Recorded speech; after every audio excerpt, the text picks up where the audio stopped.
ഒരു ഫോർവേഡ് ആയിട്ടുള്ള മെസ്സിക്ക് എങ്ങനെയാണ് 5 പ്ലേ മേക്കർ അവാർഡ് ലഭിച്ചത്? ഇന്നത്തെ മത്സരം കണ്ടാൽ മതി. ഇന്നത്തെ മത്സരത്തിൽ ഇന്റർ മയാമി എതിരില്ലാത്ത 4 ഗോളുകൾക്ക് വിജയിച്ചു. അവർ ഈ ഈസ്റ്റേൺ കോൺഫറൻസ് ഫൈനലിലേക്ക് എത്തിയിട്ടുണ്ട്. അപ്പോൾ സെമി ഫൈനൽ മത്സരം എതിരില്ലാത്ത 4 ഗോളുകൾക്ക് വിജയിക്കുമ്പോൾ 1 ഗോളും 3 അസിസ്റ്റുമാണ് ലയണൽ മെസ്സി നൽകിയത്. ആ പാസുകൾ കാണണം നിങ്ങൾ.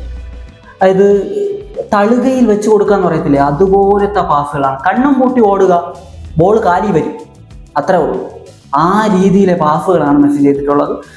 ഫുട്ബോൾ ഹിസ്റ്ററിയിലെ തന്നെ ഏറ്റവും ബെസ്റ്റ് പ്ലേ മേക്കർ, ഒരു സംശയം വേണ്ട, അത് ഫോർവേഡ് ആയിട്ടുള്ള മെസ്സിയാണ്. ഈ മാച്ച് കണ്ടാൽ നിങ്ങൾക്കത് മനസ്സിലാക്കാൻ കഴിയും. കാരണം മെസ്സി കൊടുക്കുന്ന ഓരോ പാസും ഒന്നും ചെയ്യാനില്ല ഫോർവേഡിന്, ജസ്റ്റ് ആ ബോളുമായിട്ട് അങ്ങ് പോവുക, കീപ്പറിനെ മറികടന്ന് വന്ന് വലയിലേക്ക് എത്തിക്കുക. ആ രീതിയിലാണ് മെസ്സി പാസ് കൊടുക്കുന്നത്. വേറെ ലെവൽ വേൾഡ് ക്ലാസ് സാധനം. അപ്പോൾ 2-3 ദിവസം മുമ്പ് ഒരു ചാനൽ ഒരു പോസ്റ്റ് ഇട്ടിരുന്നു.